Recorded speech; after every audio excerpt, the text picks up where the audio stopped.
Donc bonsoir, moi je m'appelle Virginie Masson-Pellegris, je suis la directrice de l'Office de tourisme Landes Chalosse, qui est un nouvel office de tourisme fusionné depuis à peu près une année, sur un très vaste territoire de près de 80 communes, à cheval sur deux communautés de communes, la communauté de communes Chalosse-Tursan et la communauté de communes Coteau et Vallée des Leuils. C'est principalement le territoire de Saint-Sevé, de Jaune, du Tursan, d'Agetmo et de Hamou, la Dame de Brassempouille. Voilà. Moi, Pascal Beaumont, je suis occasionnellement aussi maire de Miramont-Sansac, vice-président de la communauté de communes, en charge du tourisme. Alors, dès que j'ai été élu, moi, le tourisme m'a toujours intéressé, puisque au niveau du Tursan, avant que les communautés de communes ne fusionnent et les offices ne fusionnent de fait, j'étais déjà dans le tourisme et c'était quelque chose de très pratique parce qu'il n'y avait pas beaucoup d'élus qui voulaient prendre le tourisme, vous voyez. Moi j'y crois, j'y croyais, j'y crois toujours et je pense qu'il y a de belles choses à faire et donc allez, je mets le temps que j'ai disponible justement à ce en quoi je crois. Alors le but de cette soirée, très clairement, c'est de lancer la mouvance et la dynamique, un peu comme je l'ai dit tout à l'heure, la communauté Landes Chalosse. On est un nouvel office de tourisme. On a à cœur de défendre notre destination qui est la Chalosse. Et pour ça, on a besoin des prestataires, des élus derrière nous. Et cet événement, en plus avec un an et demi de presque confinement, reconfinement, etc., ça fait un an et demi qu'on n'a pas pu se réunir. Et c'est une occasion de réunir autour de nous nos prestataires, nos élus, les forces vives de ce territoire pour essayer de lancer cette dynamique Landes Chalosse. Et on a choisi cet hébergement-là parce que d'une part, il est tout neuf, c'est un tout nouvel hébergeur, que la qualité de la prestation, elle est remarquable, que vraiment, on pense à ce niveau-là de prestation que la Chalosse va pouvoir se démarquer, vraiment sur de l'hébergement comme ça, atypique, haut de gamme, tourisme durable, intégré dans son environnement, totalement impliqué avec les fournisseurs locaux. Et c'est également un prestataire qu'on a accompagné, que la communauté de communes Chalosse-Tursan a accompagné financièrement en tant qu'aide et porteurs de projet. Et donc voilà, on trouvait tout à fait légitime de faire ça dans un bel endroit et ils nous ont parfaitement accueillis. On a invité l'ensemble des prestataires qui travaillent avec nous et qui sont en relation avec l'Office du tourisme.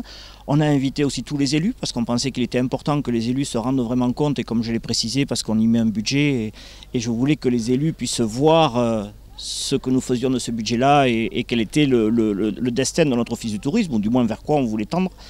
Et puis je crois qu'il y avait tous des offices de tourisme aussi voisins. Et pour nous, est-ce que c'est une reconnaissance? Je ne sais pas. Ce qui est sûr, c'est qu'on marque un territoire. Et ce qui était important, c'est que notre territoire soit marqué.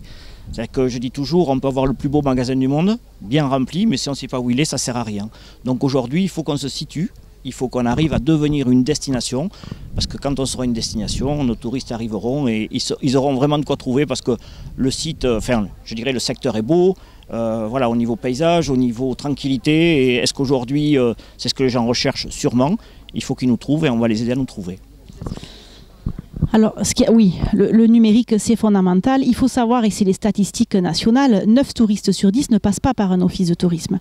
Le pouvoir et la force d'un office de tourisme, ce n'est pas uniquement les données de fréquentation, de passage physique d'un office de tourisme. C'est toute la présence de la destination sur les supports numériques, avant le séjour, pendant le séjour, après le séjour. Et ça, c'est le boulot d'un office de tourisme. Donc, ce qu'on voit, la lumière allumée, grosso modo, de l'office de tourisme, c'est que le haut de l'iceberg. Tout notre travail, c'est aussi d'être totalement présent sur le numérique à travers les réseaux sociaux, un site internet bien référencé, les échanges de données avec la région, le département, etc.